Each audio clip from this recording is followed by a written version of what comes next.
बच्चों, good morning to all of you. Now today topic is construction management. तो first of all know in civil engineering, civil engineering के student को ये पता होनी चाहिए what do mean by construction. First of all construction क्या होता है।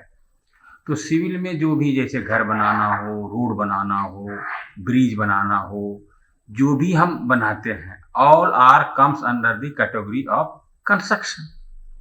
घर बनाना है, पहले का घर किसी भी चीज़ का पहले लोग मिट्टी का घर बनाते थे, अब क्या है कि ब्रिक्स लगाते हैं, तो बहुत सारे मटेरियल यूज करते हैं कंस्ट्रक्शन के लिए। रोड बनाना हो तो रोड में एग्रीगेट यूज करते हैं, कोर्स एग्रीगेट डिफरेंट साइज का, फिर फाइन एग्रीगेट भी यूज होता है, बहुत सारे हैवी इक्विपमेंट यूज होते हैं टू कंस्ट्रक्ट ए स्ट्रक्चर। तो जो भी कंस्ट्रक्शन करते हैं वो हम सिविल इंजीनियरिंग के थ्रू करते हैं, ठीक है। तो फर्स्ट ऑफ ऑल सब्जेक्ट का जो नाम है कंस्ट्रक्शन मैनेजमेंट, तो कंस्ट्रक्शन मैनेजमेंट का मतलब क्या होता है ये हमें सबसे पहले जानना होगा। तो मैनेजमेंट का मतलब होता है कि मैनेज ऑफ एवरीथिंग। जैसे कोई भी काम हो, घर में मान लिए किसी के घर में शादी हो, तो शादी में क्या करते हैं, वो प्लानिंग करते हैं कि भाई इस दिन ये होगा, इस दिन ये होगा, इस दिन ये हो गया। अगर प्लान वे में हम कोई काम को करते हैं तो वो सक्सेस हो जाता है। तो उसी तरह को कोई भी कंस्ट्रक्शन का काम शुरू हो रहा है, किसी को घर बनाना हो तो सबसे पहले प्लानिंग करेंगे और उसमें हम मैनेज करेंगे कि किस काम को किस दिन प्लानिंग किया है और उसको कौन सा आदमी करेगा। तो ये सबको जो मैनेज करते हैं, काम का, लेबर का, रिसोर्सेस का, मटेरियल का, डॉक्यूमेंट का, everything is manage by A construction team, ठीक है। कंस्ट्रक्शन टीम में बहुत सारे लोग होते हैं। तो first of all you know what do mean by construction management. तो construction management is the art and science of mobilising and managing people. मतलब एक आर्ट है, कला है, साइंस है, विज्ञान है कि मैनेजिंग ए पीपुल, की बहुत सारे लोग मिलकर के कोई भी कंस्ट्रक्शन पे काम करते हैं। कोई सुपरवाइजर होता है, कोई इंजीनियर होता है, कोई कंट्रैक्टर होता है, कोई आर्किटेक्ट होता है, और ये जो सारे मिल करके सब अपना अपना काम करते हैं। ये जब सारे मिल कर एक साथ काम करते हैं तो इसको बोलते हैं हम कंस्ट्रक्शन टीम। उसके बाद है क्या क्या मैनेज करना रहता है, पीपुल को मैनेज करना रहता है, जो लोग वहां पे काम करते हैं, लेबर वगैरह ये सब, materials, equipment and money to complete the assign project work on time, ठीक है। जो भी प्रोजेक्ट वर्क असाइन किया गया है, मान लिया कोई बिल्डिंग है, मल्टी स्टोरी बिल्डिंग बन रहा है 2 रूम का, तो वो असाइन कर दिया गया है कि इस बिल्डिंग को इतने दिन में बनाना है। तो उसमें सबको काम बांट दिया जाएगा। सुपरवाइजर का अलग काम होगा, लेबर का अलग काम होगा, कंट्रैक्टर का अलग काम होगा, इंजीनियर का अलग काम होगा। सब मिल करके अपना अपना काम एक साथ करेंगे और टाइम पे वो कंप्लीट हो जाए। ये सब जो मैनेज करते हैं इसी को बोलते हैं हम construction management. With in budget, cost and specified technical performance standard. With in budget में भी होना चाहिए। ऐसा नहीं कोई बिल्डिंग का हमने बजट बना लिया कि भाई इसमें 10 लाख रुपए में बनाना है, तो उसी बजट के अंदर वो काम टाइम पे तैयार हो जानी चाहिए, ठीक है। डिले होगा, एक्सपेंस भी बढ़ेगा, ठीक है। और अनदर वे कंस्ट्रक्शन मैनेजमेंट में be defined as the management in which a group of people of different category work together. Group of people of different category, भाई कोई इंजीनियर है, कोई लेबर है, कोई सर्वेयर है, कोई सुपरवाइजर है, तो डिफरेंट कैटेगरी को एक साथ मिलकर के काम करते हैं to execute the project economically without affecting the quality in a well plan and organise manner. तो एक साथ सब लोग काम तो करते हैं, प्रोजेक्ट को एक्सिक्यूट मतलब उसको हम खत्म करेंगे, इकोनॉमिकली होना चाहिए। मतलब कि जितना हमने एस्टिमेट किया है कि इतना में बनना चाहिए तो उतने में होना चाहिए। अगर ज्यादा हो जाएगा तो अनइकोनॉमिकल हो जाएगा। विदाउट अफेक्टिंग द क्वालिटी, और क्वालिटी पर भी फर्क नहीं पड़नी चाहिए। जैसे कोई बिल्डिंग में हमने सोचा कि भाई 1 नंबर ईंटें लगाने हैं, 1 नंबर ब्रिक्स लगानी है, तो ऐसा नहीं हो कि 2 नंबर 3 नंबर लगा देंगे तो क्वालिटी पे फर्क पड़ जाएगा। प्लान ऑर्गेनाइज ऑर्गेनाइज मतलब कि एकदम शेड्यूल वाइज, जैसे ये चीज बनाए ऑर्गेनाइज होना चाहिए, ठीक है। Next is objective of construction management. क्या ऑब्जेक्टिव है, मतलब क्या इसका मेन फोकस है, ऑब्जेक्टिव क्या है। तो an important part of any project, quality construction management help ensure construction project remain on time, on budget and meet all goals to safely, scope, function and quality. These are the objective. क्या objective है, ये ensure होना चाहिए construction project remain on time. जो भी project है construction का वो टाइम पे कंप्लीट हो जानी चाहिए, ऑन बजट, जो बजट हमने बनाया है उसी बजट में तैयार हो जानी चाहिए, एंड मीट ऑल गोल्स, जिस गोल मतलब एम, किस काम के लिए बना रहे हैं, रेसिडेंशियल बिल्डिंग है, कमर्शियल बिल्डिंग है, कितने दुकानें हैं, कितने रूम हैं, मतलब ये सब मिलना चाहिए। गोल्स फॉर सेफली, ठीक है, सेफ्टी पर्पस, सेफ्टी भी होना चाहिए। स्कोप, उसका स्कोप क्या है फ्यूचर में, function and quality. In order to ensure success the construction manager must implement a variety of specialised project management method, ठीक है। तो कोई भी कंस्ट्रक्शन जब स्टार्ट होता है तो उसमें एक कंस्ट्रक्शन टीम का भी एक पार्ट है कंस्ट्रक्शन मैनेजर। एक मैनेजर अपॉइंट किया जाता है, वो जो पूरे साइट को, पूरे प्रोजेक्ट को मॉनिटर करता है कि किस टाइम पे कौन सा काम होना है, वो स्टार्ट हुआ या नहीं हुआ, प्रॉपर तरीके से हुआ कि नहीं हुआ। तो ये कंस्ट्रक्शन मैनेजर इसको देख रेख करता है, उसी के निगरानी में ये कंस्ट्रक्शन कंप्लीट होता है, ठीक है। तो इसके लिए वेरियस मेथड्स है, ठीक है। Implement a variety of specialised project management method, project management करने के लिए अलग अलग बहुत सारे मेथड हैं जो आगे हम डिस्कस करेंगे, ठीक है। Now construction management goal, construction management का गोल क्या है, ठीक है। After commissioning the project, owners hire construction manager. Commissioning the project मतलब उसको हमने खाका तैयार कर लिया, प्रोजेक्ट प्लानिंग तैयार कर लिया। ऑनर्स हायर कंस्ट्रक्शन मैनेजर, जो भी उसके मालिक होते हैं, ऑनर होते हैं, वो कंस्ट्रक्शन मैनेजर एक अपॉइंट करते हैं to ensure everything's goes as plan. वो इंश्योर करेगा मैनेजर कि भाई एवरीथिंग, सारे काम, प्लान जो हमने बनाया है, प्लान जो किया है उसी के अनुसार होना चाहिए, regardless of the type of project और the scope of work. Construction manager provide an invaluable service taking much of the stress of the owner. Construction manager provide an invaluable service, सारा काम कंस्ट्रक्शन मैनेजर का ही होता है, ठीक है, to satisfy the owner. Stress के owner के ऊपर स्ट्रेस नहीं होना चाहिए। तो the main goal of construction management is to manage and control the progress of construction project. Main goal, main aim क्या होता है, मेन सोच क्या होता है कंस्ट्रक्शन मैनेजर की, कि to manage and control the progress of construction job. Manage and control the progress of construction job, construction job का प्रोग्रेस को भी कंट्रोल करता है construction manager. The construction manager plans, coordinates, budgets and supervise the project from start to finish. Construction manager का main काम है कि वो जो पीपुल है उसको कोऑर्डिनेट भी करते हैं, प्लान भी करते हैं, बजट को भी देखते हैं, एंड सुपरवाइज भी करते हैं प्रोजेक्ट स्टार्ट से लेकर के लास्ट तक। They act on behalf of the owner, overseeing every stage of the project. Owner के बिहाफ में कंस्ट्रक्शन मैनेजर जो होते हैं, प्रोजेक्ट मैनेजर, उसी के ऊपर छोड़ दिया जाता है कि भाई अपने सपोज वो ही ऑनर है, तो ऑनर के बिहाफ पे वो सारा काम टाइम टू टाइम मॉनिटर करते हैं और उसको देखते हैं कि कौन सा काम किस टाइम पे होना था वो हुआ या नहीं। ठीक है, तो these are the goals of the construction management. ठीक है बेटा। Now function of construction management. तो कंस्ट्रक्शन मैनेजमेंट का फंक्शन मतलब क्या क्या काम है, कंस्ट्रक्शन मैनेजमेंट में क्या क्या काम होता है, कैसे मैनेज करेंगे। The function of construction management are, तो फर्स्ट फंक्शन इज प्लानिंग। कोई भी काम करने के लिए फर्स्ट ऑफ ऑल वो प्लान ए वर्क, कोई भी काम का प्लान करना पड़ेगा।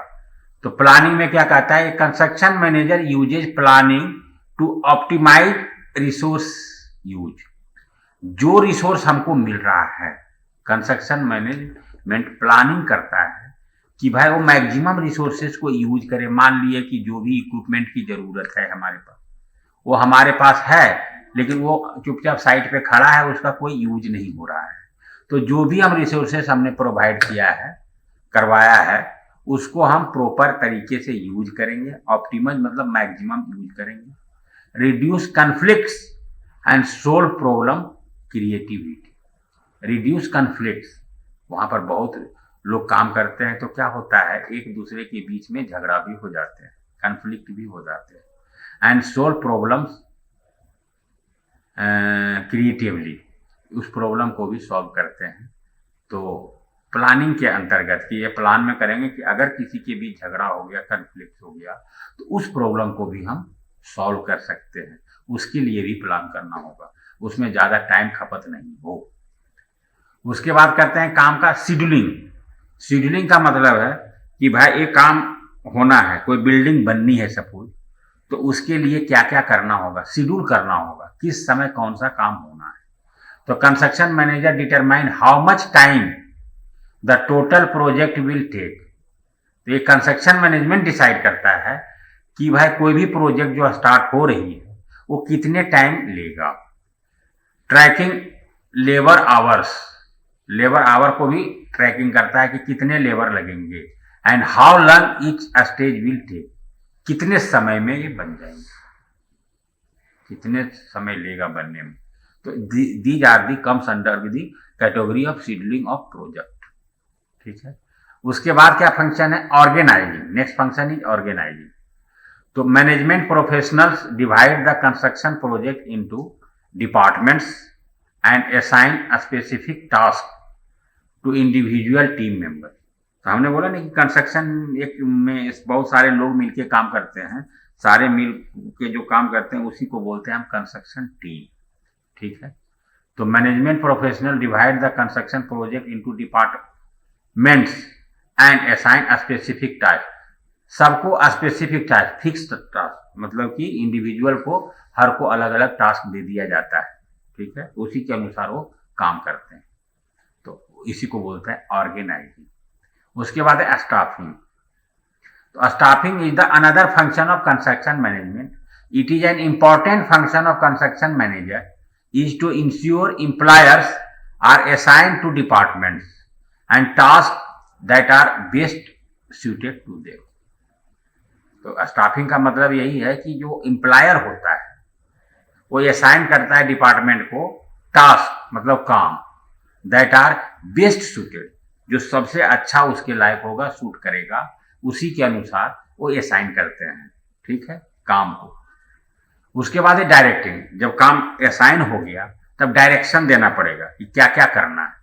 तो डायरेक्टिंग, डायरेक्टिंग के अंदर क्या आता है, construction management managers train, support and correct employ so their task are completed entirely and correctly.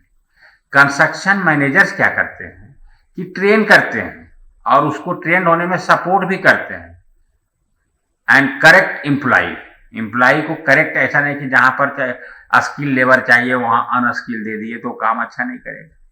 So their task are completed entirely, entire work हो जाए, जितने टोटल काम होते हैं वो पूरे काम कंप्लीट हो जाए। एंड करेक्टली, करेक्ट वे में, गलत तरीके से नहीं।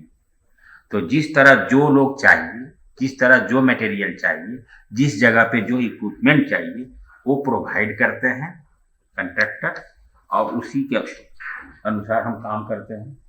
बस बस बस बस। तो उसी को हम बोलते हैं डायरेक्टिंग। डायरेक्टिंग मतलब डायरेक्शन, जैसा डायरेक्शन मिलेगा वैसा हम काम करते जाएंगे, तो इंटायरली प्रोजेक्ट जो है करेक्ट टाइम पे खत्म हो जाएंगे। उसके बाद है कंट्रोलिंग। तो काम स्टार्ट तो हो गया साइट पे, लेकिन उसको क्या है, कंट्रोल करना है। How it is control. अगर कंट्रोल नहीं करेंगे तो क्या होता है कि मान लीजिए कि कोई कॉलम का कंक्रीटिंग हो रही है, हम उन्हें एक बार में 1 मीटर करना है, हमने 2 मीटर कर दिया, तो क्या होगा, वो कोलैप्स हो जाएगा। मतलब कि प्रॉपर तरीके से सेट नहीं होगा, काम नहीं होगा। तो हर वर्क को कंट्रोल करना है। They compare active achievements to the project plan and make adjustment to meet deadlines and objective. Controlling में यही करना है कि प्रॉपर तरीके से प्रॉपर रिसोर्सेस यूज करके टाइम टू टाइम काम देखना है। एंड डेडलाइन, जो डेडलाइन दिया हुआ है कि मान लीजिए 2 साल में कंप्लीट करना है, तो 2 साल में और उसको कंप्लीट हो रहा है कि नहीं। तो अगर कंट्रोलिंग नहीं रहेगा तो पता चला आज ये काम होना है, लेबर गए, सब लोग गए, साइड पे बैठे हैं, घूम रहे हैं, तो उससे काम नहीं चलेगा, कंट्रोल करना पड़ेगा। ठीक है, तो these are the function of construction management. ठीक है, now next topic is classification of construction. तो mainly construction are classified in 3 groups. First of all, light construction, heavy construction, and industrial waste construction. So light construction means construction in which using lightweight equipment, light work, lightweight equipment मान लीजिए site पे construction work start करने के लिए कि कहीं पे गड्ढे हैं तो उसको फिल करना है, झाड़ी है तो उसको काट देना है, तो ये सब छोटा मोटा जो काम होता है वो भी कंस्ट्रक्शन के अंतर्गत आता है, लेकिन उसको हम लाइट कंस्ट्रक्शन बोलेंगे। ठीक है, और जैसे है हैवी कंस्ट्रक्शन, तो हैवी कंस्ट्रक्शन का मतलब है कि कंस्ट्रक्शन स्टार्ट करने के पहले हमको फाउंडेशन खोदने की जरूरत पड़ती है, मिट्टी निकालने की जरूरत पड़ती है, एक्सकैवेशन की जरूरत पड़ती है। इसको मिट्टी को खोदने के लिए उसको क्या करेंगे हम, उसको क्या करेंगे, बहुत बड़ी बड़ी इक्विपमेंट की जरूरत पड़ती है, एक्सकैवेटर की इक्विपमेंट की जरूरत पड़ती है, जेसीबी की जरूरत पड़ती है, जिसके कि जितना डेप्थ तक हमें जाना है वो हम मिट्टी को निकालेंगे, फिर फाउंडेशन को वहां पे रखेंगे। तो ये जो हैवी इक्विपमेंट लगती है, हैवी वर्क होती है, तो this type of construction is comes under the category of heavy construction. तो हैवी कंस्ट्रक्शन में कौन कौन आते हैं, कंस्ट्रक्शन ऑफ ब्रिज। ब्रिज को पता है कि ब्रिज को कंस्ट्रक्शन करने के लिए हैवी इक्विपमेंट, क्योंकि ब्रिज कहाँ पे बनते हैं, नदी में बनते हैं। तो नदी के दोनों किनारे जो होंगे, जो हम पिलर देते हैं, दैट इज कॉल्ड एबुटमेंट। तो उसको फाउंडेशन लेवल में जाना है तो उसके लिए हैवी इक्विपमेंट की जरूरत पड़ेगी। तो construction of bridge, highway, railway and tunnel. Tunnel क्या होता है, टनल वो होता है, मान लिए कि कोई प्रोजेक्ट पास हुआ, ठीक है, और बीच में पहाड़ आ गई, तो पहाड़ आ गई तो हमें क्या करना है, हमें रोड या रेलवे बनाना ही बनाना है। तो पहाड़ को हम कटिंग करते हैं, ठीक है, कटिंग करते करते उसको हम गुफा बना देते हैं, फिर एक तरफ से दूसरे तरफ जाते हैं। तो ये जो गुफा बना, दैट इज टनल, की ट्रांसपोर्टेशन एक जगह से दूसरे जगह जाना है। ठीक है, ये टनल हो गया। Now dams and irrigation work. Dams, तो डैम का कंस्ट्रक्शन भी हैवी कंस्ट्रक्शन के अंतर्गत आता है। क्यों, व्हाट इज डैम? तो डैम होता क्या है, dam is a structure which is constructed to storage the high amount of water for the purpose of irrigation and animal bathing. ठीक है, डैम एक ऐसा स्ट्रक्चर है, उसको हम कंस्ट्रक्ट करते हैं पानी को स्टोर करने के लिए, हाई अमाउंट ऑफ वाटर। तो किस लिए पानी को स्टोर करते हैं, जब मान लिए कि कभी इरिगेशन की जरूरत पड़ी, सिंचाई की जरूरत पड़ी, तो उससे हम पानी ले सकते हैं। उस लोकेशन में जितने भी एनिमल होते हैं तो उसको पानी पिलाना है, उसको नहवाना है, तो ये सब के लिए पानी जरूरत पड़ते हैं। और मेन डैम का मेन पावर स्टोरेज करने, कंस्ट्रक्शन करने का मेन मकसद है to storage the high amount of water for the purpose of power generation. जो इलेक्ट्रिसिटी बनती है पानी से, वो डैम में ही पानी जो स्टोर होता है वहीं पर टरबाइन लगाया जाता है और कुछ हाइट से पानी गिराया जाता है, तो उस एनर्जी को इलेक्ट्रिकल एनर्जी, मैकेनिकल एनर्जी को इलेक्ट्रिकल एनर्जी में कन्वर्ट कर देते हैं और लोकल एरिया में उसको डिस्ट्रीब्यूट कर देते हैं। तो that is the purpose of dam. तो dam is a construction which is comes under the category of heavy construction. And next one is hotel and factory.